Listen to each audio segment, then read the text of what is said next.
আব্দুল্লাহ ইবনে সালাম রাদিয়াল্লাহু তাআলা আনহু এই উত্তরটা শোনার সাথে সাথে নারায়ে তাকবীর আল্লাহু আকবার দিয়ে বললেন, তুমি সত্য নবী, আমি আগেই জেনেছি, তোমার চেহারা দেখে আমি বুঝেছি তুমি সত্য নবী, কারণ আমি তাওরাতের আলেম, আমি তাওরাতের ভিতরে পেয়েছি শেষ নবী আসবে অমুক জায়গা থেকে, এখানে আসবে, এই সময় আসবে, তার চেহারাগুলো এমন হবে এবং তাকে যেই তিনটা জিনিসের জ্ঞান এটা শেষ নবী ছাড়া আর কেউ বলতে পারবে না। ওই তিনটা প্রশ্নের উত্তর তুমি যা দিয়েছো এই উত্তরগুলো আমি তাওরাতের ভিতরে হুবহু মিল পেয়েছি। আব্দুল্লাহ ইবনে সালাম রাদিয়াল্লাহু তাআলা আনহু অহংকারী ছিল না, সত্যান্বেষী ছিল, তিনি সত্যের অনুসন্ধানী ছিল। আর যখনই সত্যের সন্ধান সে পেয়ে গেছে, আর কোনো সে তিল আর সে কাল তামাল করে নাই, আর সে কাল বিড়ম্বনা করে নাই, সাথে সাথে কালিমা পয়রা সে মুসলমান হয়ে গেছে।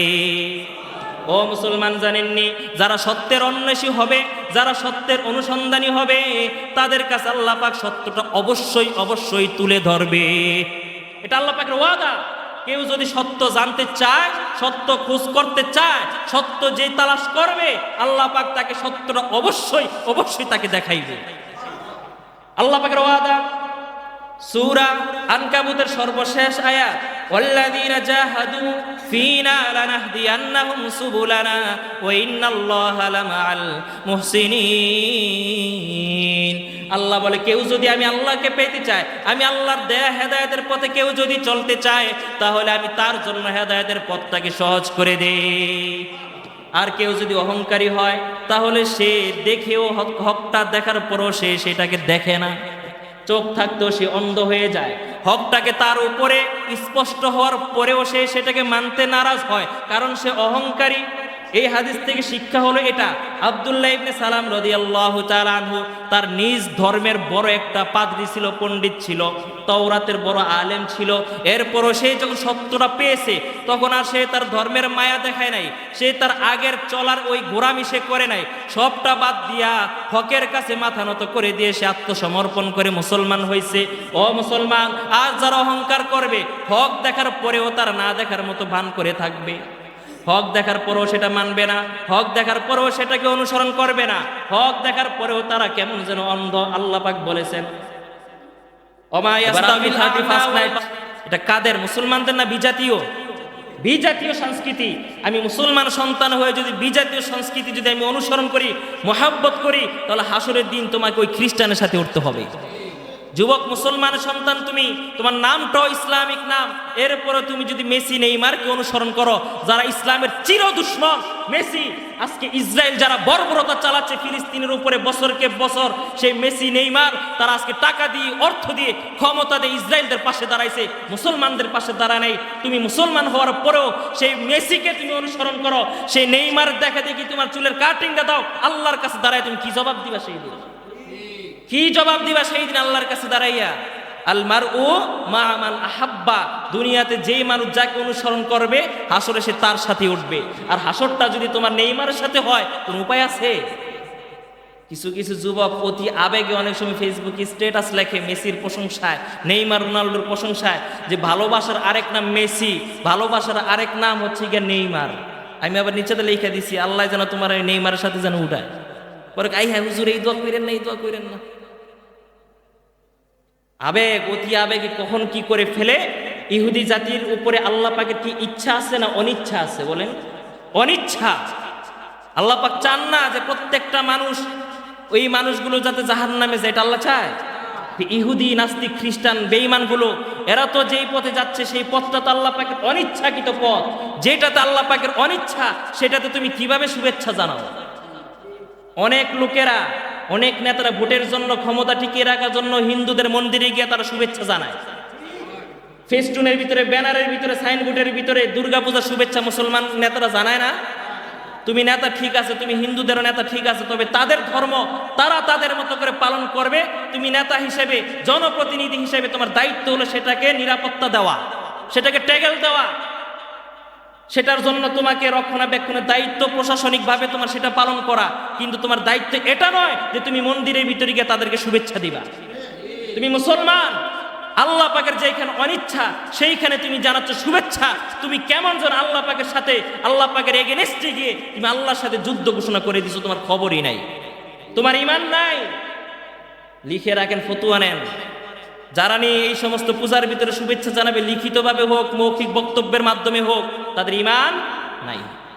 স্পষ্ট ঘোষণা, তার ঈমান নাই। সে যদি মসজিদের মোতাওয়াল্লিও হয়, সে যদি হাজীদের উপর আলহাজও হয়, সে যদি বড় দানবীর হয়, সে যদি তাহাজ্জুদ গুজার হয়, সে যদি জিহাদের ময়দানে গিয়ে গলা কেটে শহীদ হয়ে যায়, তারপরও তার ঈমান না, সে যাবে জাহান্নামে। ইসলাম আজকে বুঝে নেন ইসলাম কাকে বলে। নামাজ ভঙ্গের কারণ কয়টা? কয়টা? ওযু ভঙ্গের কারণ 7টা। এগুলো মানুষ আমরা জানি। ঈমান যে জন্মের পর যে ঈমান আনছেন, এরপরে যে ঈমান আসেনি এটা ভাঙছে কিনা এটা কখনো জাস্টিফাই করছেন? যে আমি যে ঈমান যে জন্মসূত্র পাবে যে ইসলাম পাইছি, আসলেই কি আমার ইসলামটাকে এখনো কি আছে কিনা? নামাজের আগে আপনি চিন্তা করেন কিনা আসরের সময় ওযু করছি, মাগরিবের সময় আছে কিনা, তখন আপনি আবার গিয়ে ওযুটা করে নেন। আজকে আমাদের তাফসীরের ধারাবাহিকতা যেখানে, সেটা হলো সূরা বাকারার 4 এবং 5, 2 নাম্বার 2টা আয়াত নিয়ে সংক্ষিপ্ত আকারে কিছু আলোচনা করার ইচ্ছা পোষণ করেছি। যেখানে বলা হয়েছে যে মুমিন মুত্তাকি বান্দার 5টি গুণ, আমরা যেটা নিয়ে আলোচনা করে আসি এই পর্যন্ত 5 গুণের ভিতরে 3টি গুণ আলোচনা হয়েছে। 1 নাম্বার গুণ ছিল ঈমান বিল গায়েব, যে প্রকৃত মুত্তাকি যারা গায়েবের প্রতি ঈমান স্থাপন করবে তারা 1 নাম্বার গুণ। 2 নাম্বার গুণ ওয়ায়ুকিমুনাস সালাহ, প্রকৃত মুমিন মুত্তাকি যারা নামাজ কায়েম করবে তারা। মনে রাখবেন 3 নাম্বার গুণ ছিল অমিম্মা রাযাকনাহুম ইউনফিকুন, প্রকৃত মুমিন যারা আল্লাহর রাহে দিল খুলে হাত খুলে দান সদকা করবে তারা। কয় গুণ গেল?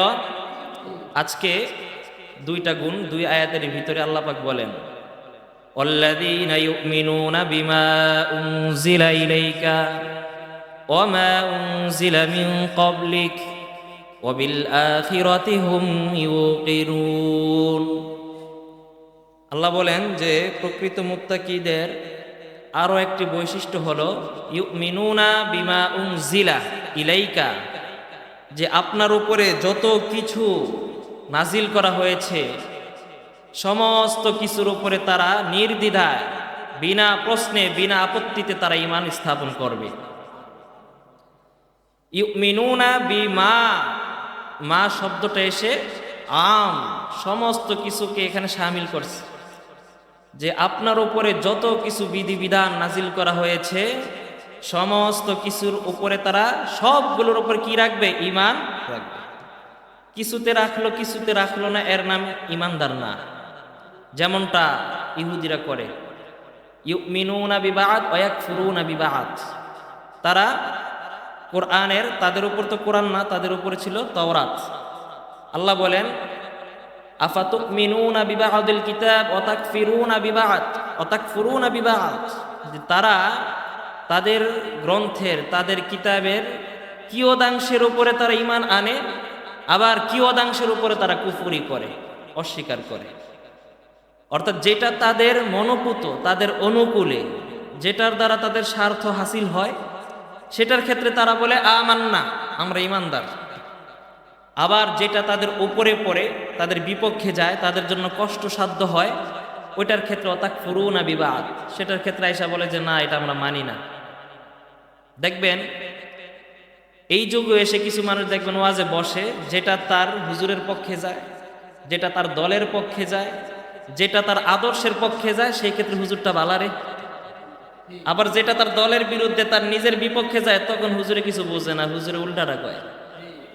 এটা ইহুদিদের আদর্শ, ইহুদিদের চরিত্র এটা। ইউমিনুনা বিবাদ ওয়া তাকফুরুনা বিবাদ, তারা তাদের কিতাবের কিছুটার উপর ঈমান আনে, কিছুটার উপর আনে না। ইসলাম মানলে পুরাটাই মানবা, কিছু মানবা না, কিছু মানবা না, তা হবে না। ইসলাম কমপ্লিটলি রিলিজিয়ন, এক ধর্ম, কমপ্লিট গড অফ লাইফ, যে ইসলাম এটা পরিপূর্ণ। এইখানে একজন মানুষ কোনো কিছু কমাতেও পারবে না, আবার কোনো কিছু ঢুকাতেও পারবে না। আল ইয়াউম আকমালতু লাকুম দীনাকুম ওয়া আতমামতু আলাইকুম নি'মাতি ওয়া রাদিতু লাকুমুল ইসলাম দীনা। আরাফার দিনে, জুমার দিনে, আসরের পর মাগরিবের আগ মুহূর্তে সময়ে নবীজি বিদায় ভাষণে আরাফার ময়দানে লক্ষ লক্ষ সাহাবীদেরকে উদ্দেশ্য করে ভাষণ দিচ্ছিলেন। ওই সময় আল্লাহ পাক কোরআনকে, ইসলামকে, রসুলের ধর্মকে পরিপূর্ণ সিলমোহর দিয়ে এক ঐতিহাসিক এক আয়াত নাজিল করে জানিয়ে দিলেন, হে নবী, আপনি এবার আপনার উম্মতদেরকে, সাহাবীদেরকে জানিয়ে দেন, আল ইয়াউম, আজকের এই দিন অর্থাৎ আরাফার দিনে, আকমালতু লাকুম দীনাকুম, আপনার উপর যে দিনটা আমি দিয়েছিলাম, আপনার উপর যে ইসলাম আমি দিয়েছিলাম, আকমালতু লাকুম আই আতমামতু, এটাকে আমি পরিপূর্ণতা দান করলাম। পূর্বের কোন শরিয়া পরিপূর্ণ ছিল না। পূর্বের সমস্ত নবী, সমস্ত রসুল, তাদের নবুয়তি, তাদের রিসালাতের একটা লিমিটেশন, একটা রেস্ট্রিকশন, সীমাবদ্ধতা ছিল। সুতরাং তাদের 10 বছর, 50 বছর, 100 বছর এক নবীর শরীয়ত চলবে। এই 100 বছরের ভিতরে কি কি ঘটতে পারে এটা জানেন কে? আল্লাহ পাক ওইটা জেনেই তাদের বিধানটাকে ওই সময়ের জন্য, ওই মানুষগুলোর জন্য, ওই যুগের জন্য, ওই অঞ্চলের জন্য আল্লাহ পাক এক একটা বিধান দিয়েছেন। পরিপূর্ণ না, কিন্তু ওই উম্মতের জন্য পরিপূর্ণ, পুরো গোটা বিশ্বের জন্য না। ওই তদানীন্তনকালে চলমান বিশ্বে, চলমান পরিস্থিতিতে ওইটার সময় যা লাগবে ওইটার জন্য আল্লাহ পাক পূর্ণ এক শরীয়ত এক এক নবীকে দিয়েছেন। ইব্রাহিম নবীর যুগে, বর্তমান যুগের যে ফিতনা ইব্রাহিম নবীর যুগে সেটা ছিল, ওটা তার শরীয়তে খুঁজে আপনি পাইবেন। কিন্তু আমার রাসূলের শরীয়তের ভিতরে ওইটাও পাইবেন, এইটাও পাইবেন। এর নাম হচ্ছে আল ইয়াউম আকমালতু লাকুম দীনাকুম। নবী হে, আজকে আমি পূর্ব বাবা আদম থেকে নিয়ে হযরত ঈসা পর্যন্ত লক্ষাধিকের মতো যত নবী রাসূল ছিল, প্রত্যেকের উপরে যত রিসালা পাঠিয়েছি, যত সহিফা পাঠিয়েছি, যত কিতাব পাঠিয়েছি, প্রত্যেকটা কিতাব শরীয়তের একটা প্রয়োজন মাফিক ছিল। তবে আপনার উপর যে কোরআন দিয়েছি, এই কোরআনের ভিতরে সব কিছু ঢুকিয়ে ওরা ছিল পূর্ণ, আপনি হয়ে গেলেন পরিপূর্ণ। একটা হলো পূর্ণ, আরেকটা হলো পরিপূর্ণ। পূর্ণ হওয়ার পরেও কিন্তু একটা অপশন থাকে, সেটা পরিপূর্ণ থাকে। নবীর মাধ্যমে উপসংহার, খাতেমা বিল খায়রের মাধ্যমে একদম সিলমোহর মেরে দিলেন। এরপরে এই ইসলামের ভিতরে না কোনো কিছু প্রবেশ করা যাবে, না কোনো কিছু বের করা যাবে, কোনো সুযোগ নেই। এ কারণেই তো লাইলাতুল বারাআত ব্যাপারে যারা এটাকে অস্বীকার করে, ওলামায়ে দেওবান, ওলামায়ে হক্কানি, ওলামায়ে রব্বানি, তারা এই দ্বীন এবং ইসলামের অতন্দ্র প্রহরী তারা। এই কারণেই তো তারা ইসলাম থেকে যাতে করে এই লাইলাতুল বারাআতের ফজিলতটাকে যাতে করে বের করে এটাকে যাতে নিতে না পারে, এই কারণেই তো ওলামায়ে কেরাম মাঠে ময়দানে বয়ান দেয়। যেমনটা আজকে আপনাদের এখানে হয়েছে না? কেন? কারণ ওলামায়ে কেরাম দ্বীন ইসলামের অতন্দ্র প্রহরী তারা, এটা রক্ষণাবেক্ষণে তারা পাহারাদার। আবার এই শবে বরাতকে কেন্দ্র করে কেউ যদি হালুয়া রুটি ইবাদত হিসেবে ঢুকিয়ে দিতে চায়, এটা ওলামায়ে কেরাম বাধা দেয় কি না? ইসলামের ভিতরে না আছে ইফরাত, না আছে তাফরিদ, বাড়াবাড়িও নাই, সারাসারিও নাই, একদম মুতাদিল পন্থা, মুতাওয়াসসিত এক দ্বীন, মধ্যম পন্থার নাম হলো দ্বীন ইসলাম। সুতরাং যেটা বলতেছিলাম, ইহুদিরা তারা কিতাবের কিছুটা মানে, কিছুটা মানে না। এরা হলো ইহুদিদের আদর্শ, এটা তাদের নেচার। মুসলমান যারা ইসলামকে পরিপূর্ণভাবে তারা মানবে। এমন না যে শুধুমাত্র বাহিরের ক্ষেত্রে মানবো, নিজের ব্যক্তিগত জীবনে মানবো না, তা হবে না। আবার ব্যক্তি জীবনে মানবো, কিন্তু সামাজিক জীবনে আমি ইসলামকে মানবো না, এটার নাম ইসলাম না। তো প্রকৃত মুত্তাকি যারা, তারা আল্লাহ রসুলের উপরে যে কোরআন নাজিল করা হয়েছে, এই কোরআনের যত বিধি বিধান রয়েছে সবগুলোকে নির্দ্বিধায় মানবে, তারাই হলো মুত্তাকি। কোরআনকে মানার উদ্দেশ্য হলো তিনটা। কয়টা? কোরআনের উপরে ঈমান আনার উদ্দেশ্য হলো তিনটা, মনে রাখবেন। 1 নাম্বার হলো কোরআনকে মানা, কোরআনের ভিতরে যা আছে সবটা কি করা? মানা।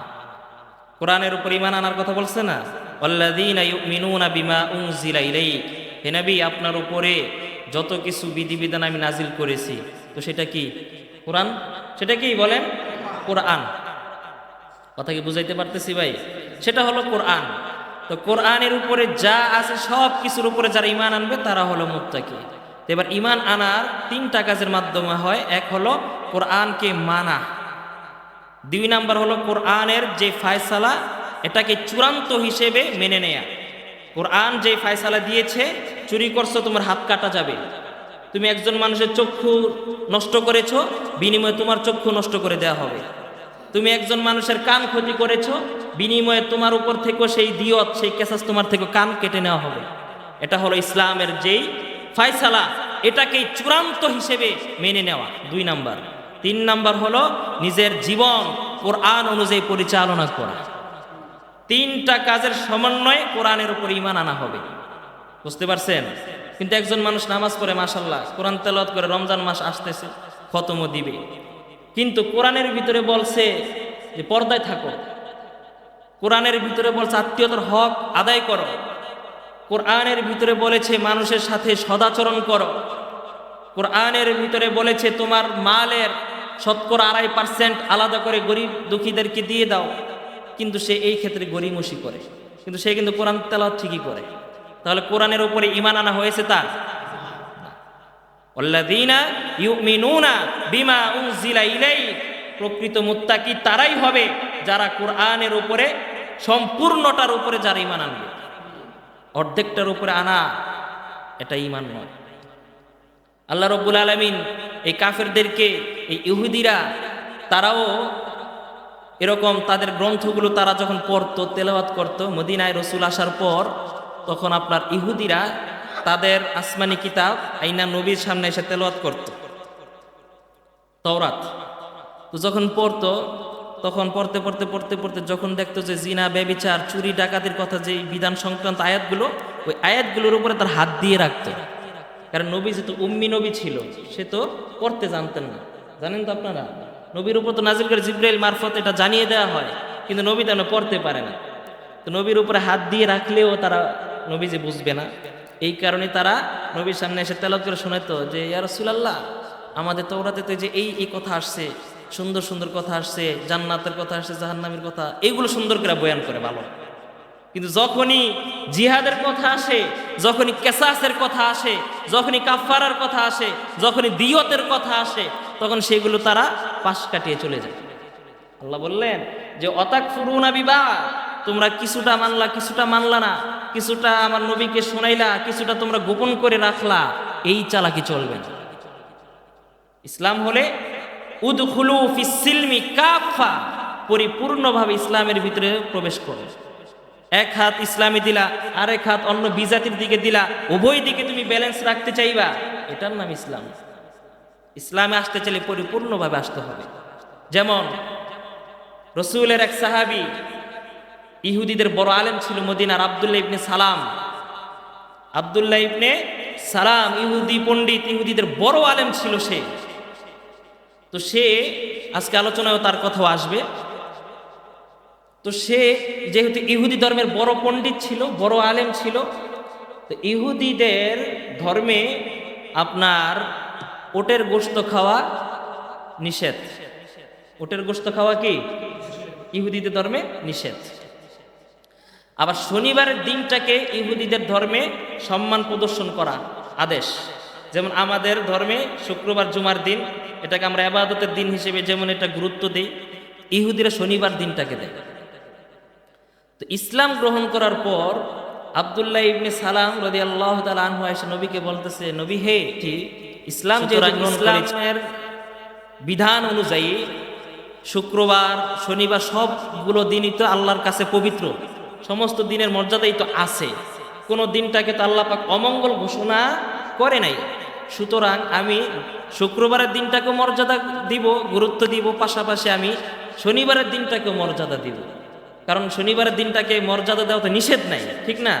শনিবার, মঙ্গলবার, শনিবারটা অমঙ্গল, মঙ্গল হয়েছে মঙ্গল, এটা তো আমরা মানুষ বানাইছি, ঠিক না? দেখবেন যে শনিবারে বিয়ার দাওয়াত অনুষ্ঠান করে না, শনিবার নাকি অলক্ষণ, অকল্যাণ, অমঙ্গল, শনি লাগে। আসলে এটি মানুষের বানানো যত কুসংস্কার, কিন্তু আল্লাহর কাছে শনি যেমন মঙ্গল তেমন, ঠিক না? তো আব্দুল্লাহ ইবনে সালাম বলতেছে, ইয়া রাসূলুল্লাহ, শনিবারের দিনটাকে আমি মর্যাদা দিই, তাহলে এতে করে আমার ইসলামের দিক থেকে শুক্রবারের মর্যাদা দেওয়ার যে কথাটা, এটাও আমার পালন হচ্ছে, আবার ইহুদি ধর্মে শনিবারের দিনটাকে সম্মান প্রদর্শন করা ওই দিকেও হচ্ছে, এদিকেও হচ্ছে, ওই দিকে হচ্ছে, ডাবল টাইমিং আমি করতে পারতেছি।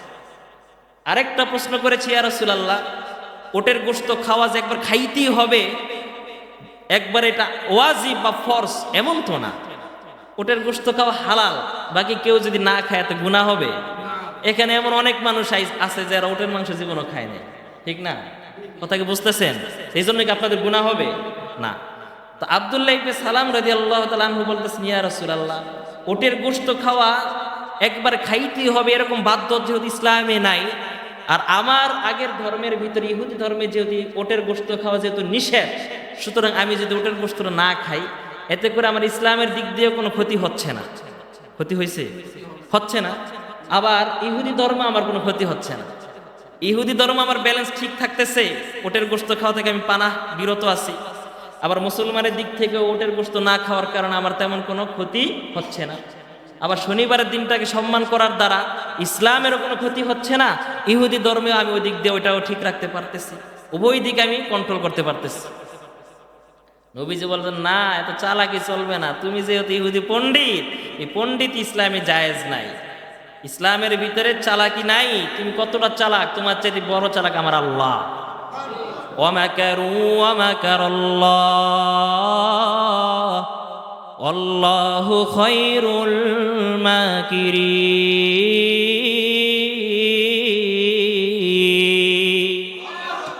আল্লাহ কয়, তুমি চালাকি করবা, কৌশল করবা, ষড়যন্ত্র পাকাইবা, আমি আল্লাহ তোমার ষড়যন্ত্রের উচিত জবাব দিয়ে দিব। আল্লাহ বলেন বান্দারে, ইয়া আইয়ুহাল্লাযীনা আমানু উদখুলু ফিস-সিলমি কাফফা। ইসলাম আনয়ন করার পর, ঈমান আনয়ন করার পর তুমি অন্য ধর্মের সাথে যদি সামান্য রিয়াজও করতে চাও তার কোনো সুযোগ নাই। ইসলামে আসছো, পরিপূর্ণভাবে ইসলামের ভিতরে থাকো। ইসলাম আনবা আবার 31st নাইট উদযাপন করবা, তা হবে না। ইসলাম মানবা আবার তুমি পহেলা বৈশাখ উদযাপন করবা, তা হবে না। ইসলাম আনবা আবার তুমি বিজাতীয় সংস্কৃতি অনুসরণ করবা, তা হবে না। ইসলাম আনার পর ভিন্ন জাতির কোনো কিছু করার প্রয়োজন নাই। আল্লাহ বলেন, প্রয়োজন তো নাই, এমন কি প্রয়োজনের এগুলো করার কোনো পারমিশনও নাই। তুমি বিজাতীয় সংস্কৃতি অনুসরণ করবা, এগুলোর প্রয়োজন নাই, কারণ তোমার দিন তো কমপ্লিট, তোমার ধর্ম কমপ্লিট। তুমি রাত উদযাপন করবে, এটা ইসলামে দিয়েছে কিনা বলেন?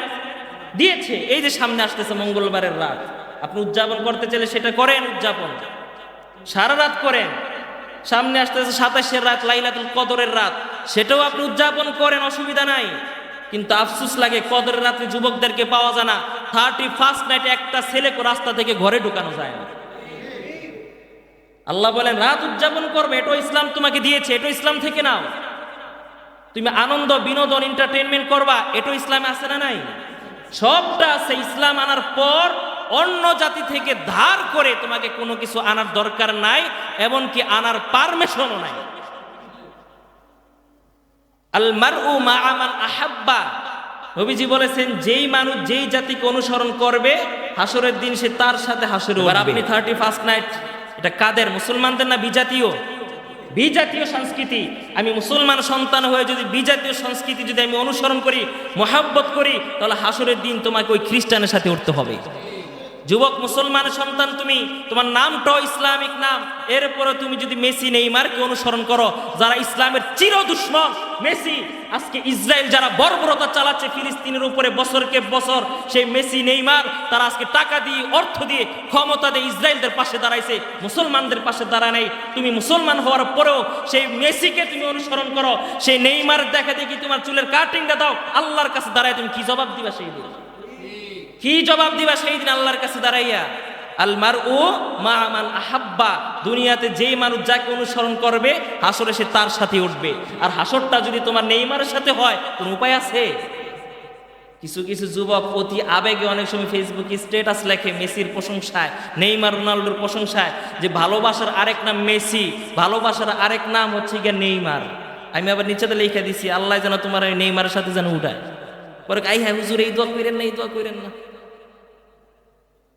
আবেগ, অতি আবেগে কখন কি করে ফেলে। ইহুদি জাতির উপরে আল্লাহ পাকের কি ইচ্ছা আছে না অনিচ্ছা আছে? বলেন, অনিচ্ছা। আল্লাহ পাক চান না যে প্রত্যেকটা মানুষ, ওই মানুষগুলো যাতে জাহান্নামে যায়, এটা আল্লাহ চায়? ইহুদি, নাস্তিক, খ্রিস্টান, বেঈমানগুলো এরা তো যেই পথে যাচ্ছে সেই পথটা তো আল্লাহ পাকের অনিচ্ছাকৃত পথ। যেটাতে আল্লাহ পাকের অনিচ্ছা সেটাতে তুমি কিভাবে শুভেচ্ছা জানাও?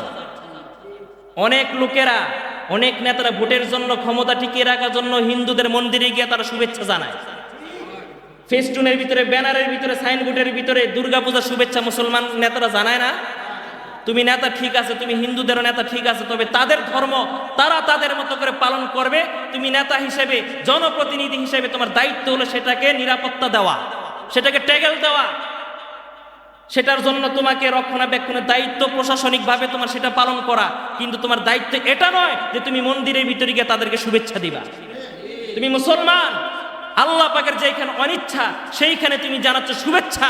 তুমি কেমন যেন আল্লাহ পাকের সাথে, আল্লাহ পাকের এগেনস্টে গিয়ে তুমি আল্লাহর সাথে যুদ্ধ ঘোষণা করে দিছো, তোমার খবরই নাই, তোমার ঈমান নাই। লিখে রাখেন, ফতুয়া নেন। যারা নিয়ে এই সমস্ত পূজার ভিতরে শুভেচ্ছা জানাবে, লিখিতভাবে হোক, মৌখিক বক্তব্যের মাধ্যমে হোক, তাদের ঈমান নাই। স্পষ্ট ঘোষণা, তার ঈমান নাই। সে যদি মসজিদের মোতাওয়াল্লিও হয়, সে যদি হাজীদের উপর আলহাজও হয়, সে যদি বড় দানবীর হয়, সে যদি তাহাজ্জুদ গুজার হয়, সে যদি জিহাদের ময়দানে গিয়ে গলা কেটে শহীদ হয়ে যায়, তারপরও তার ঈমান না, সে যাবে জাহান্নামে। ইসলাম আজকে বুঝে নেন, ইসলাম কাকে বলে। নামাজ ভঙ্গের কারণ কয়টা? কয়টা? ওযু ভঙ্গের কারণ 7টা। এগুলো মানুষ আমরা জানি। ঈমান যে জন্মের পর যে ঈমান আনছেন, এরপরে যে ঈমান আসেনি এটা ভাঙছে কিনা এটা কখনো জাস্টিফাই করছেন? যে আমি যে ঈমান যে জন্মসূত্র পাবে যে ইসলাম পাইছি, আসলেই কি আমার ইসলামটাকে এখনো কি আছে কিনা? নামাজের আগে আপনি চিন্তা করেন, কিরা আসরের সময় ওযু করছি, মাগরিবের সময় আছে কিনা, তখন আপনি আবার গিয়ে ওযুটা করে নেন। কতদিন আমার ঈমানটাকে আমি নবায়ন করছি বলেন, ঈমান আছে কিনা? মনে করছি না যে ওই যে মুসলমানের ঘরে জন্ম হয়েছে, আমি তো ঈমানদার, মামুর বাড়ি আবদার আর কি ঈমানদার। নবীজি বলছেন জাদ্দিদু ঈমানাকুম, যে তোমরা, সাহাবীদেরকে বলছে যে তোমরা ঈমানটাকে নবায়ন করো। বিল কওলি আকসারি লা ইলাহা ইল্লাল্লাহ, বেশি বেশি লা ইলাহা ইল্লাল্লাহর পড়ার মাধ্যমে তোমরা প্রতিদিন তোমাদের ঈমানটাকে নবায়ন করো। 10টি কারণ ঈমান ভেঙে যায়, এটা অন্যদিন বলবো ইনশাআল্লাহ, আজকে এটা বিষয় না। ঈমান ভেঙে যায়, তোর মধ্যে মানুষের এমন কিছু কথাবার্তা আছে যেগুলোর দ্বারা মানুষের ঈমান সরাসরি ভেঙে যায়। আমার খবর নাই। আব্দুল্লাহ ইবনে সালাম রাদিয়াল্লাহু তাআলা আনহু 2টা অপশন চাইছে, ইসলামের ক্ষতি হবে না। এরপর নবীজি তাকে সুযোগ দেয় নাই, বলছে না ইসলাম আনছো, এবার আর অন্যদিকে যাওয়ার কোনো সুযোগ নাই। ওয়াল্লাযীনা ইউমিনুনা বিমা উনজিলা ইলাইকা, প্রকৃত মুত্তাকি বান্দা যারা হবে, তারা আপনার উপরে যা কিছু নাজিল করা হয়েছে সমস্ত কিছুর উপরে তারা বিনা বাক্যে তারা ঈমান আনয়ন করবে। তারা তাদের নিজেদের সমস্ত হুকুমগুলো ইসলাম অনুযায়ী নিবে। তাদের সাংসারিক জীবন, পারিবারিক জীবন, ব্যক্তিগত জীবন, রাষ্ট্রীয় জীবন, আন্তর্জাতিক জীবনে, অর্থনৈতিক, রাজনৈতিক সমস্ত বিষয়ের প্রতি তারা কোরআনকে ফলো করবে। কোরআন কি বলেছে কোরআন অনুযায়ী তারা জীবন যাপন করবে যারা। এতে করে যদি নিজের উপরেও পড়ে, এতে করে যদি নিজের বাবাও মারা যায়, এতে করে যদি নিজের করদান যদি কাটা যায়, এরপর ইসলামের বাইরে যাওয়ার সুযোগ নাই। আসেনি বলেন? একবার এক ইহুদি আর এক হলো এক মুনাফিক। মুনাফিক বুঝেন তো, মুখে মুখে মুসলমান, আসলে ভিতরে ইমানদার না। এক মুসলমান আর এক ইহুদি কোন একটা বিষয় নিয়ে তারা ঝগড়া করছে। ঝগড়া একটা গাছ নিয়ে। গাছ, ইহুদি বলতেছে এই গাছটা হলো আমার সীমানায়, মুসলমানটাই বলতেছে যে না এই গাছটা হলো আমার সীমানায়। আপনারা করেননি এমন ঝগড়া? আছে এই এলাকায়? আল্লাহ, 1 হাত 2 ইঞ্চি 4 আঙ্গুল জায়গা নিয়ে ভাইয়ে ভাই আজকে 10 বছর 20 বছর কথা কনা, এমনও কিন্তু আছে। জায়গা কতটুক? 4 ইঞ্চি, আধা হাত জায়গা, 1 হাত জায়গার জায়গা। আরে তোমার যে ইমান নামক আল্লাহ যে দৌলতটা দিছে মিয়া, এই ইমানটা নিয়ে কবরে গেলে 4 আঙ্গুল আর 5 আঙ্গুল আর এই দুনিয়া না, এই দুনিয়ার 10 দুনিয়ার সমান সর্বনিম্ন জান্নাত তুমি পাইবা। ইমানটা রাখো। ভাই ভাই সম্পর্ক নষ্ট করিও না। ভাই ভাই সম্পর্ক, আত্মীয়তা সম্পর্ক যারা নষ্ট করে, এই যে সবে বরাতে রাতে তাদের দোয়া কবুল হবে না। যারা বাইকে বাইর কথা কন না, কথাবার্তা হাই হ্যালো করে নিয়েন সবে বরাতের আগে, যদি গুনাহ মাফ করাইতে চান। তো ইহুদি আর মুসলমান লাগছে ঝগড়া। তো এবার মুসলমান আর ইহুদি সমঝোতায় আসছে যে ঠিক আছে এই জায়গার মাপ এটা আমরা এমন একজন লোকের কাছে যাব যেই লোকে যেই সমাধান দিবে আমরা সেটাই মানব। তো সে কে হতে পারে? ইহুদি বলল এটা মুহাম্মাদুর রাসূলুল্লাহ।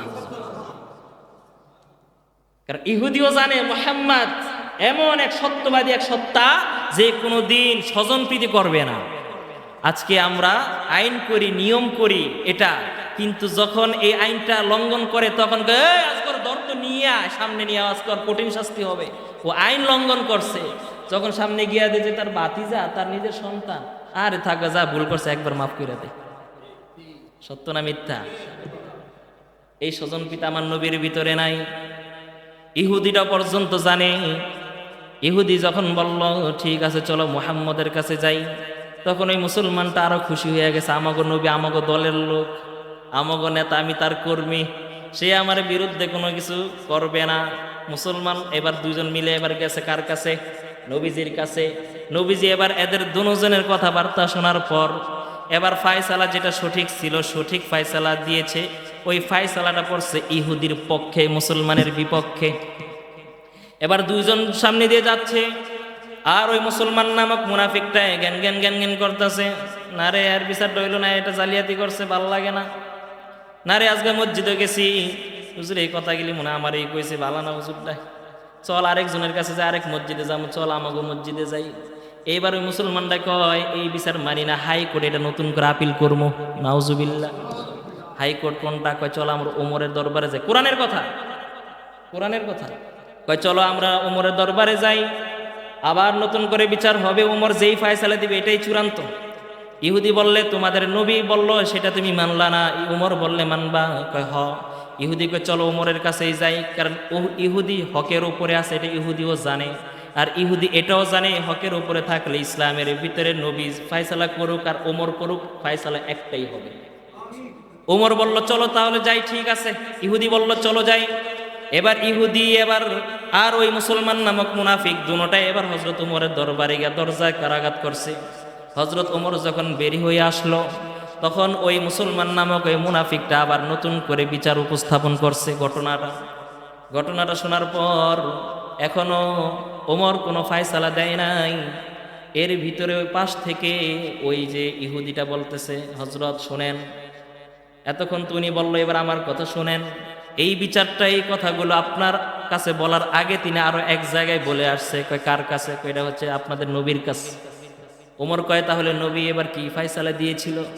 ওই ইহুদি লোকটা বলতেছে নবীজি এবার ওই গাছটাকে এবার আমার পক্ষে ফায়সালা নবীজি দিয়েছিল, সে মানে না, এই কারণে সে বিচারটাকে নতুন করে আপনার কাছে নিয়ে আসছে। হযরত ওমর বলল ঠিক আছে তোমরা দাঁড়াও। দুইজনকে ঘরের বাইরে দাঁড় করিয়ে হযরত ওমরে ভিতরে গেছে। ওমরের মেজাজ জালালি মেজাজ। ওমর তার দেয়ালে লটকানো তরবারিটা নিয়ে আসছে। আসার পর ওই যে মুনাফিক নামক যে মুসলমানটা ছিল, ওইটার সাথে সাথে গর্দানের উপরে এক আঘাত করে তার কল্লাটা শরীর থেকে আলাদা করে দিল। হযরত ওমর বলল যে নবীজির বিচার মানে না, তার বিচার এটাই। আল্লাহু আকবার।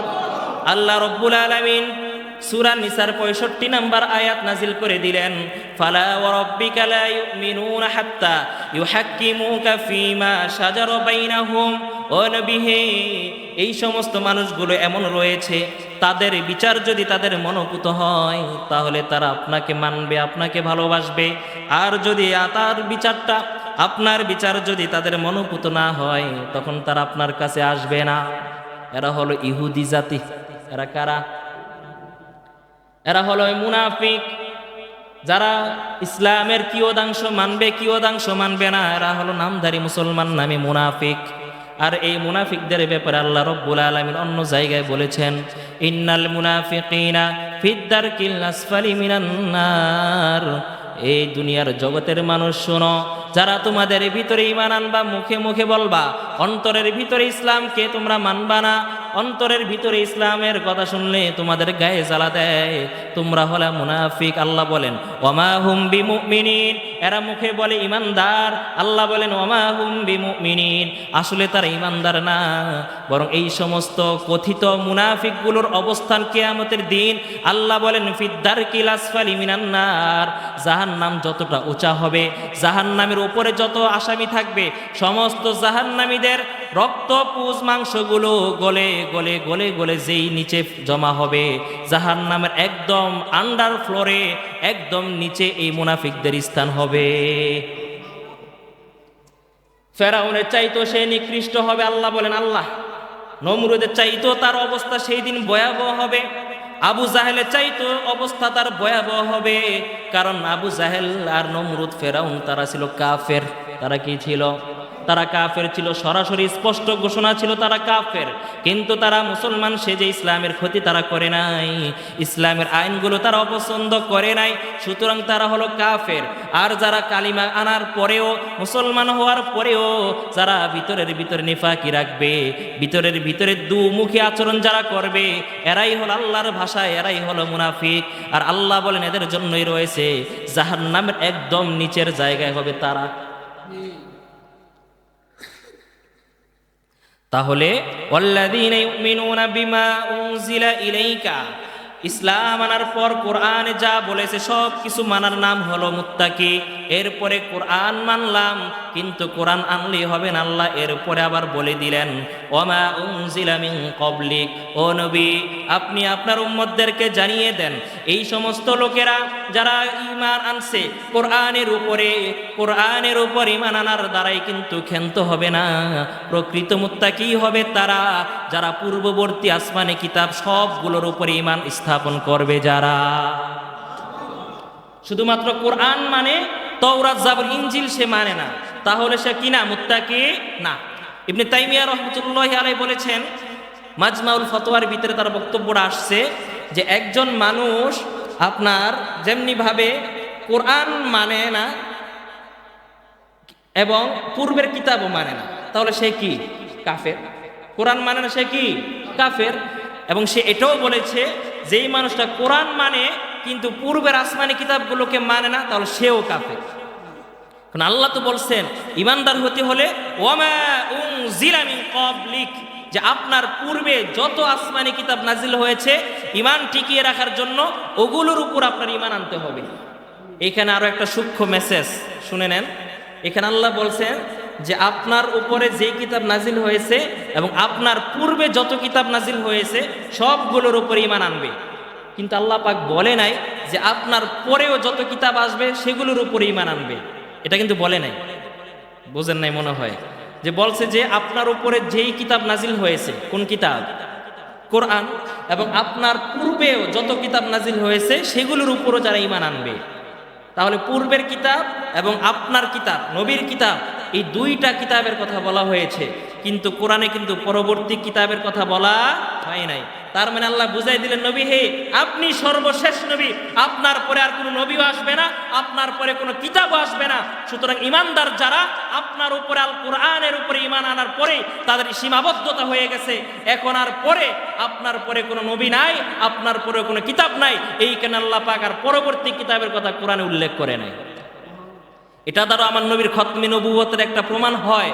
আমার নবী যে শেষ নবী, আখিরি নবী, আমার নবীর মাধ্যমে যেন আল্লাহ পাক নবুয়তের ধারা সমাপ্ত করেছেন, এটার আরো একটা শক্তিশালী দলিল হলো সূরা বাকারা 4 নম্বর আয়াতের একটা অংশ, ওমা উনজিলা মিন ক্বাবলিক, হে নবী এই মানুষগুলো আপনার পূর্ববর্তী কিতাবের উপর ঈমান আনবে। সুতরাং নবীর পরে যদি নবী আরো থাকতো আর তাহলে অবশ্যই আসমানি কিতাব আসতো, আর অবশ্যই ওই কিতাবের উপর আমাদের ঈমান আনতে লাগতো, ঠিক না? যেহেতু আল্লাহ বলেন নাই, সুতরাং বোঝা গেল আমার নবীর পর আর কোনো নবী নাই। যারা বলে আমার নবীর পর আরেকটা নবী আছে গোলাম আহমদ কাদিয়ানী, তারা হলো বিনা দলিলে তারা কাফের। আর যারা তাদেরকে কাফের বলবে না, সন্দেহ পোষণ করবে, তারাও কাফের। কাফেরকে যে কাফের বলবে না, উল্টা সাপোর্ট করবে, সেও কি কাফের। তাহলে ওমা উনজিলা মিন ক্বাবলিক, পূর্ববর্তী কিতাবের উপরেও কি রাখবে? ঈমান আনবে। একবার হযরত ওমর রাদিয়াল্লাহু তাআলা আনহু পূর্ববর্তী কিতাবগুলোর উপর ঈমান আনার একটা দৃষ্টান্ত দেই। পূর্বের কিতাবের উপর ঈমান আনার মানে কি বুঝেননি? ঈমান আনার মানে হলো পূর্বের কিতাবগুলোকে বিশ্বাস করা যেগুলো সত্য ছিল, কিন্তু পূর্বের কিতাবের কোনো বিধান এই জগতে এখন আর নাই, আসেনি। পূর্বের কিতাবের কোনো বিধান কি এখন চলে না? পূর্বের শরীয়ত এখন নাই। পূর্বের শরীয়ত যদি থাকতো তাহলে আল্লাহ পাক হযরত মূসার উপরে যেই শরীয়ত দিয়েছিল ওই শরীয়তের একটা বিধান কত কঠিন শুনে নেন। যদি কোনো মানুষের অঙ্গের ভিতরে যদি কোনো নাপাকি লাগে অথবা কোনো কাপড়ের ভিতরে যদি নাপাকি লাগে, তাহলে মূসার যে শরীয়ত ওই শরীয়ত অনুযায়ী ওই অঙ্গটাকে পবিত্র করার একটাই মাধ্যম ছিল কর্তন করে ফেলা। কি করা? কর্তন করে ফেলা। আবার ওই যুগের ভিতরে কোনো মানুষ যদি গুনাহ করে থাকে, গুনাহ থেকে সে যদি তওবা করতে চায়, তাহলে ওই সময়ে যেই বিধান ছিল মুসা পয়গাম্বরের উপরে, যে মানুষগুলো তওবা করতে চাইলে মৌখিকভাবে তারা তওবা করার পর তারা নিজেরাই নিজেদের জীবনটাকে উৎসর্গ করবে, এর নাম ছিল তওবা। এখন কি আমাদের যুগে এটা আসেনি? ওই যে আল্লাহ বলেন, এই যে সিরাতে মুস্তাকিম যেই ধর্ম আপনাকে দিলাম, এই ধর্মের ভিতরে না আছে বাড়াবাড়ি, না আছে সারাসারি। মুসা নবীর শরীয়তের ভিতরে ছিল বাড়াবাড়ি, অনেক কঠিন ছিল। এই কঠিন এখন আর নাই, আবার সারাসারি এটাও নাই। যেমন সারাসারি একদম শিথিল ছিল হযরত ঈসার শরীয়তে। পয়গম্বর ঈসার শরীয়তটা এত সহজ ছিল, ওই শরীয়তের ভিতরে আপনার গরু, ছাগল, ভেড়া, মহিষ, কুকুর, শূকর সব মাংসগুলো হালাল ছিল, মদ্যপানও হালাল ছিল, সব কিছু আপনার জায়েজ ছিল শরীয়তে, ঈসার শরীয়তে। কিন্তু এতটা শিথিল কিন্তু আমাদের শরীয়ত না।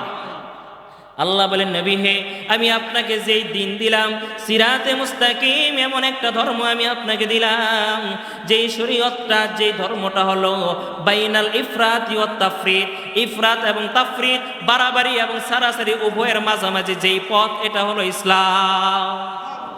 তো হযরতে ওমর রাদিয়াল্লাহু তাআলা আনহু একদিন নবীজির দরবারে আসলো, আয়েশা বলতেছে, ইয়া রাসূলুল্লাহ, আমি ইহুদি থেকে তাওরাতের কিছু অংশ লিখিত নিয়ে আসছি।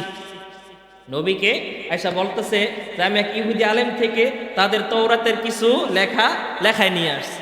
উদ্দেশ্য ছিল নবী মনে হয় শুনলে খুশি হবে। মুসলিমের বর্ণনায় পাওয়া যায়, এই কথাটা যখন শুনল, নবীজির সাথে সাথে চেহারাটা পরিবর্তন হয়ে গেল। নবীজির যদি যখন রাগ হতো তখন চেহারা লাল হয়ে যেত, চেহারা মোবারক দিয়ে ঘাম বের হয়ে যেত, নবীজির চেহারা বিবর্ণ হয়ে গেল। নবীজি এতটা রাগান্বিত হইলেন, আর বললেন, তোমার কি সন্দেহ দুদুল্যমান আছে?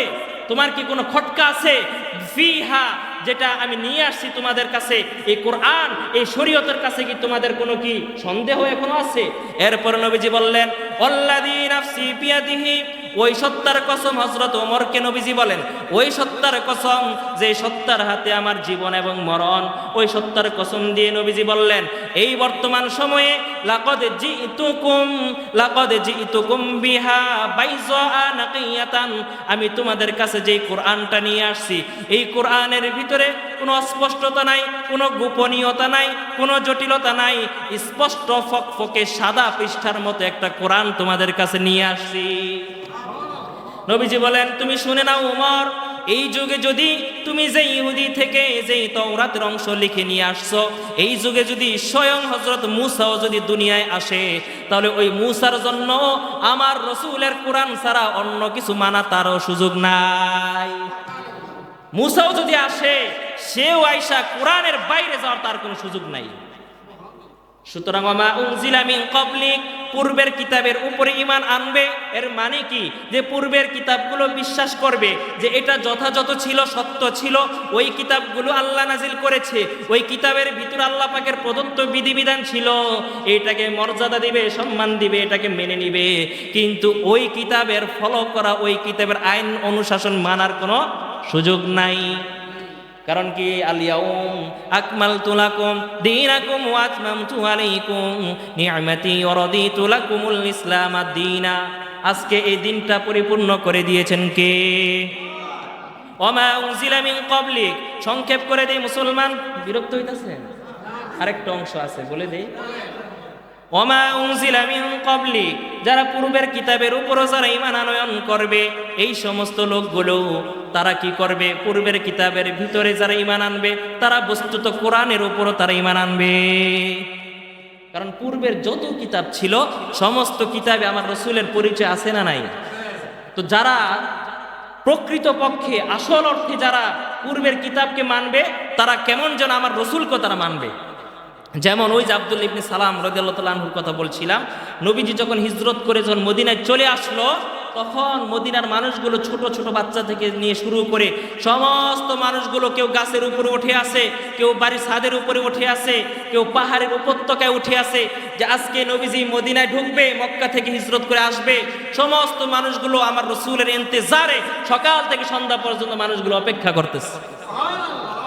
হযরত আব্দুল্লাহ ইবনে সালাম রাদিয়াল্লাহু তাআলা আনহু তখন তিনি খেজুর বাগানে খেজুর গাছের উপরে খেজুর পাড়ার জন্য গাছের উপরে কেডায় সাহাবীকে আব্দুল্লাহ ইবনে সালাম, যিনি ইহুদিদের পণ্ডিত, ইহুদিদের বড় আলেম ছিল, এই যার কথা একটু আগে বলছি না, সেই লোকটা মনে আছে তো কথা। তো এই লোকটা গাছের উপরে খেজুর পাড়ার জন্য, আর মানুষগুলো ছোটাছুটি করে ছোট ছোট বাচ্চাদের থেকে নিয়ে তরুণী যুবক যুবতী মানুষগুলো এবার মদিনার অনুকূলে গিয়া তারা মক্কা থেকে ঢোকার যেই পথ, ওই রাস্তার ভিতরে তারা অপেক্ষা আমার রাসূলের জন্য অপেক্ষমান। আব্দুল্লাহ ইবনে সালাম রাদিয়াল্লাহু তাআলা নিজ থেকে বলতেছে, উপর থেকে মানুষগুলোকে বলে তোমরা কই যাও? সবাই মানুষগুলো ওইদিকে দৌড়াদৌড়ি করতেছে, কি হয়েছে?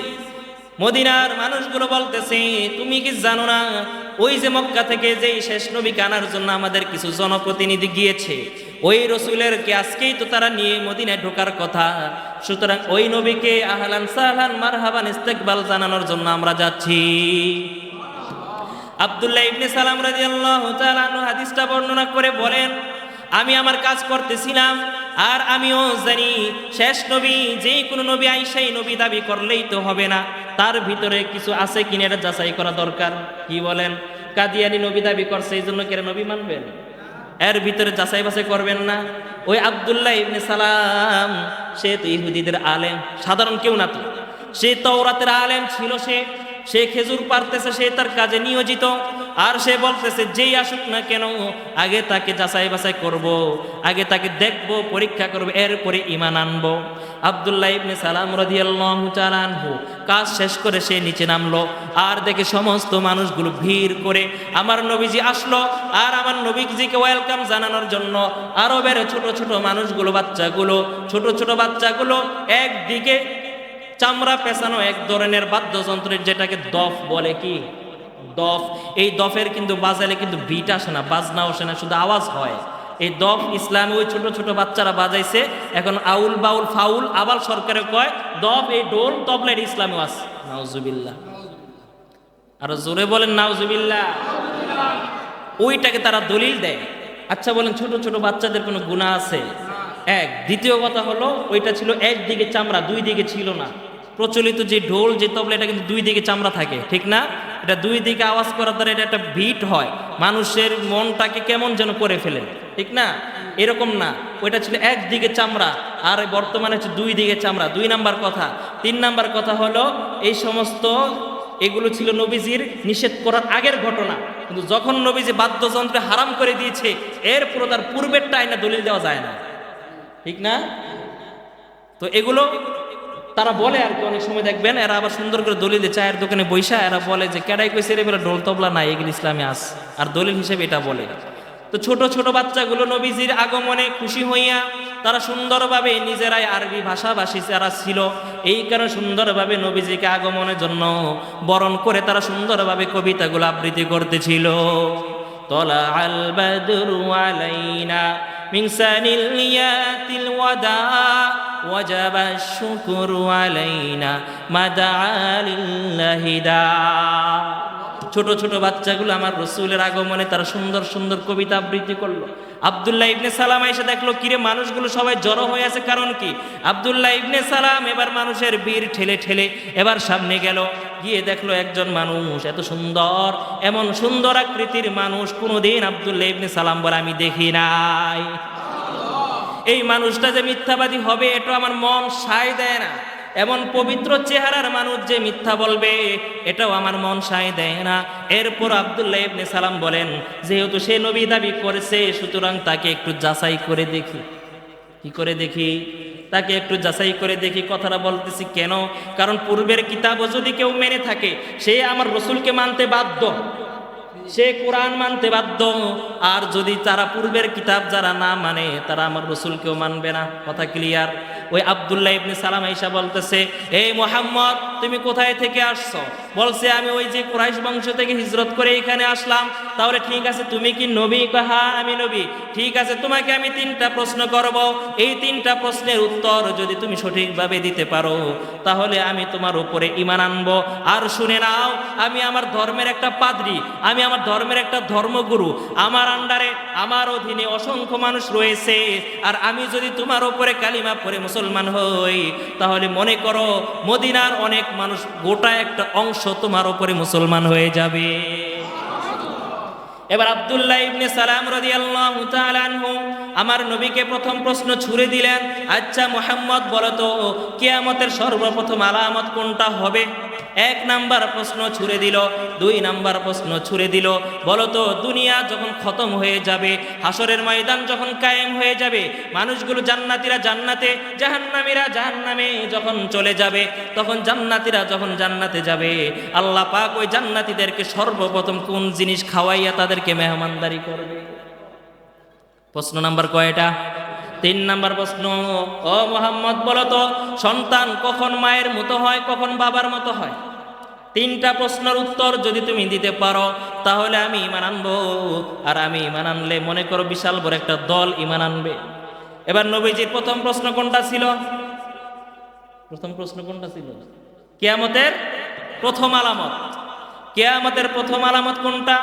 আমার নবীজি বললেন কিয়ামতের আ'লামুস সাআ ফানারুন, কিয়ামতের প্রথম আলামত হবে এমন একটা আগুন, যেই আগুনটা মানুষগুলোকে পূর্ব দিক থেকে মানুষগুলোকে ত্বরান্বিত করে করে পশ্চিম দিকে নিয়ে আসবে। কিয়ামতের প্রথম আলামত একটা আগুন, যেই আগুনটা মানুষগুলোকে পূর্ব দিক থেকে, মাগরিব থেকে ইলাল মাশরিক, মাশরিক থেকে ইলাল মাগরিব, পূর্ব দিক থেকে মানুষগুলোকে পশ্চিম দিকে এনে জড়ো করবে। আব্দুল্লাহ ইবনে সালাম বলতেছে ঠিক, সঠিক। এখন আপনাদেরকে বলে দিই কিয়ামতের আলামত, প্রথম আলামত আগুন, এটা মানে কি? অনেকেই বলতে পারেন কিয়ামতের কত আলামতে তো আমরা পেয়ে গেছি। কিয়ামতের বড় আলামত হলো একটা, জাহেল লোকেরা আলেমদের ভুল ধরবে, এটা হলো কিয়ামতের আলামত। এক হুজুর ইন্টারভিউ দিতে গেছে, মসজিদের সভাপতি হুজুরকে সোয়াল করছে, আচ্ছা হুজুর বলেন তো, আপনি তো আমাদের ইমাম সাহেব হইবেন, তা আপনার একটা প্রশ্ন করি, আচ্ছা বলেন তো কিয়ামতের আলামত কি কি? ওই হুজুরে মাশাআল্লাহ আমি তার জন্য দোয়া করি, এটা ফেসবুকে ছড়াই গেছে গা। ওই হুজুরে সুন্দরভাবে প্রশ্নের উত্তরটা দিছে, উপস্থিত বুদ্ধি কারে কয়, যে কিয়ামতের বড় আলামত তো এটা যে জাহেল লোক আলেমদের ইন্টারভিউ নিবে। বুঝেন নাই? তো অনেক আনুষঙ্গিক অনেকেই তো মনে করেন আলামত তো প্রকাশ পাইয়া গেছে। আর হাদিসের ভিতরে নবীজি বলতেছে যে কিয়ামতের প্রথম আলামত হলো একটা আগুন, যেটা মানুষকে পূর্ব দিক থেকে পশ্চিম দিকে নিয়ে আসবে। এটা কোনটা? এটা হলো কিয়ামতের আলামতুস সুগরা, আলামতুল কুবরা। এই যে এখন যত যত আপনার আলামত দেখতেছেন, ফিতনা ফাসাদ এগুলো যেগুলো হচ্ছে, এগুলো হচ্ছে আলামতে সুগরা, ছোট ছোট আলামত। আর আলামতে কুবরা সেই দিন হবে, প্রকাশ পাইবে যখন আলামতে কুবরা যখন প্রকাশ পেয়ে যাইবে, এরপরে আর মানুষের তওবার কোনো সুযোগ নাই, এরপরে মানুষের ভালো হওয়ার আর কোনো সুযোগ নাই। তখন মানুষের সমস্ত দুনিয়াবি কাজকর্মগুলো বন্ধ হয়ে যাবে, মানুষ চাইলেও নামাজ পড়তে পারবে না, চাইলেও তওবা করতে পারবে না। তখন মানুষগুলো দিক বেদিক হয়ে ছুটাছুটি করতে থাকবে, প্রত্যেকটা মানুষ এমন একটা আগুন তাদের পিছনে লেগে থাকবে, ওই আগুনটা তাদের ত্বরান্বিত করতে থাকবে, আর মানুষগুলো পূর্ব দিক থেকে সবাই ছুটে ছুটে পশ্চিম দিকে চলে আসবে। ওইটা আগুন, ওটা কিয়ামতের আগে হবে, এটা বড় আলামত। ওই আগুন এখনো আসে নাই, ওটা বাস্তব আগুনই। এক হাদিসের ভিতরে আসছে যে ওইটা এমন একটা আগুন, যে আগুনটা মানুষটা যেখানে দুপুর করবে ওই আগুনটা সেখানেই দুপুর করবে, এইভাবে আসছে হাদিসে। ওই মানুষটা যেখানে রাত করবে ওই আগুনটা সেখানেই রাত করবে, অর্থাৎ ওই আগুনটা তার থেকে আলাদা হবে না। আর ওই আগুনের, ওই কিয়ামতের ওই আলামতটা যখন প্রকাশ পেয়ে যাবে, তখন আর দুনিয়ার মানুষের কোনো কাজকর্ম চলবে না। তখন সমস্ত মানুষগুলো কেউ পায়ে দোলে হাঁটবে, কেউ সোয়ারির উপরে হাঁটবে, কেউ সোয়ারিতে উঠবে আবার পড়ে যাবে, আবার ওই আগুনটা তাকে আবার সোয়ারির উপরে উঠাইবে। সমস্ত মানুষগুলো হন্য হয়ে, বিভ্রান্ত হয়ে মানুষগুলো সেই দিন পেরেশানি, অস্থিরতার সাথে মানুষগুলো সবাই উদ্দেশ্যহীনভাবে ভবে ঘুরের মতো মানুষগুলো সেদিন ছুটবে। সবাই আইসা পশ্চিম দিকে এসে কি হবে? আর ওই জায়গাটা কোথা? নবীজি এটাও বলছে, উজতিমাআতিন নাসু ফি আহলিশ শাম। ওই জায়গাটা হলো শাম অঞ্চল। শামের ভিতরে নবীজি বলছেন হাসর হবে শাম অঞ্চলে। কোথায় হাসর হবে? হাসর কিন্তু আলাদা কোনো কিছু না, হাসর কিন্তু দুনিয়াতেই হবে। দুনিয়াটাকে আল্লাহ পাক ইসরাফিল আলাইহিস সালামের মাধ্যমে একটা ফুৎকার দেওয়া হবে, আল কারিয়া মাল কারিয়া। এমন একটা পঙ্গপালের মতো আপনার শিমুল তোলা যেইভাবে ওড়ে না, উলা তুলার মতো এই যে বড় বড় এভারেস্ট এই পাহাড়গুলো যেগুলো দেখেন, এই টুইন টাওয়ার যেগুলো দেখেন, এগুলো সব কোনো পাত্তাই থাকবে না। আগুন আগুন দ্বারা সমুদ্রগুলো ভরে যাবে। আজকে যারা পানি নিয়ে বড়াই করো, পানির ফারাক্কা বাদ ছেড়ে দেশটাকে তলিয়ে দাও, পানি নিয়ে বড়াই করো, ওই দিন সমুদ্রের ভিতরে কোনো পানি থাকবে না। সমস্ত ইদাল বাহরু ফুজ্জিরাত, সমস্ত সাগরগুলো সেদিন আগুনে অগ্নিশিখা হয়ে দাউ দাউ করে জ্বলতে থাকবে। জমিগুলো তামা তামা হয়ে যাবে। ইজা জুলজিলাতিল আরদু জিলজালাহা ওয়া আখরাজাতিল আরদু আসকালাহা, জমিন তার ভিতরে লুকিয়ে থাকা যত দামি দামি সম্পদ আছে সেই দিন সব কিছু বের করে দিবে। আজকে আমরা খনিজ সম্পদ উঠাইতে পারি না, আর ওই দিন আল্লাহ পাকের কুদরতে এমনি এমনি খনিজ সম্পদ বেরিয়ে যাবে। মানুষের সামনে স্বর্ণখণ্ড পড়ে থাকবে, কেউ ধরবে না। আজকে যারা টাকা টাকা করে ওই দিন সম্পদগুলো দেখবেন পায়ের নিচে গড়াগড়ি করবে, কারো কোনো দিকে কোনো দিশা নাই। ওই দিন মানুষগুলো পঙ্গপালের মতো পশ্চিম দিকে ছুটবে। ওইখানে ছুটতে গিয়ে তারা শাম অঞ্চলের ভিতরে জমা হবে। নবীজির হাদিসে আসছে হাসর হবে শাম অঞ্চলে। তো নবীজি উত্তর দিলেন, প্রথম প্রশ্ন কি ছিল? কিয়ামতের আলামত। নবীজি বললেন এমন একটা আগুন, যে আগুনটা মানুষগুলোকে পূর্ব দিক থেকে পশ্চিম দিকে নিয়ে আসবে। আজকে যে মানুষটা মুখটার পশ্চিম দিকে করে না, এরা ওই দিন ঠিকই পশ্চিম দিকে করবে। বুঝেন নাই? যারা পশ্চিম দিকে আয় না, এরা ওই দিন ঠিকই আসবে। ওই দিন আর সুযোগ নাই। 1 নাম্বার প্রশ্নের উত্তর। 2 নাম্বার প্রশ্নের উত্তর কি ছিল? জান্নাতীরা কি খাইবে? আল্লাহ পাক সর্বপ্রথম দাঁড়ি করবে ফাজিয়াদাতু কাবিদিল হুত, জিয়াদাতু কাবিদিল হুত, অতিরিক্ত খাবার, ওই যে মাছের কলিজা বুনা দিয়া তাদের মেহমানদারি করবে। মাছের কলিজা 2 নাম্বার প্রশ্ন। আব্দুল্লাহ ইবনে সালাম বলছেন ঠিক। 3 নাম্বার প্রশ্নের উত্তর ছিল সন্তান কখন তার মায়ের মতো হয়, আবার সন্তান কখন তার বাবার মতো হয়। নবীজি বললেন সন্তান মা বাবার যে মেলামেশার মাধ্যমে যে সন্তানটা হয়, ওই মেলামেশার ভিতরে যদি বাবার বীর্য যদি প্রাধান্য পায় সন্তানটা বাবার মতো হয়, আর মায়ের পানিটা যদি প্রাধান্য পায় সন্তান মায়ের মতো হয়।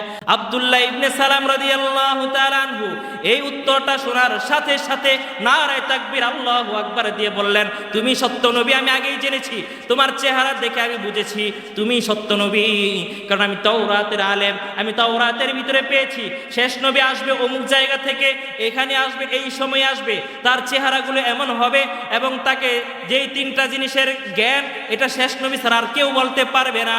ওই 3টা প্রশ্নের উত্তর তুমি যা দিয়েছো, এই উত্তরগুলো আমি তাওরাতের ভিতরে হুবহু মিল পেয়েছি। আব্দুল্লাহ ইবনে সালাম রাদিয়াল্লাহু তাআলা আনহু অহংকারী ছিল না, সত্যান্বেষী ছিল, তিনি সত্যের অনুসন্ধানী ছিল। আর যখনই সত্যের সন্ধান সে পেয়ে গেছে, আর কোনো সে তিল আর সে কালটামাল করে নাই, আর সে কাল বিড়ম্বনা করে নাই, সাথে সাথে কালিমা পয়রা সে মুসলমান হয়ে গেছে। ও মুসলমান, জানেননি যারা সত্যের অন্বেষী হবে, যারা সত্যের অনুসন্ধানী হবে, তাদের কাছে আল্লাহ পাক সত্যটা অবশ্যই অবশ্যই তুলে ধরবে। এটা আল্লাহ পাকের ওয়াদা। কেউ যদি সত্য জানতে চায়, সত্য খোঁজ করতে চায়, সত্য যে তালাশ করবে, আল্লাহ পাক তাকে সত্যটা অবশ্যই অবশ্যই তাকে দেখাইবে। আল্লাহ পাকের ওয়াদা। সূরা আনকাবুতের সর্বশেষ আয়াত, ওয়াল্লাযীনা জাহাদু ফীনা লানাহদিয়ান্নাহুম সুবুলানা ওয়া ইন্নাল্লাহা লামাআল মুহসিনিন। আল্লাহ বলে কেউ যদি আমি আল্লাহকে পেতে চায়, আমি আল্লাহর দেয়া হেদায়েতের পথে কেউ যদি চলতে চায়, তাহলে আমি তার জন্য হেদায়েতের পথটাকে সহজ করে দেই।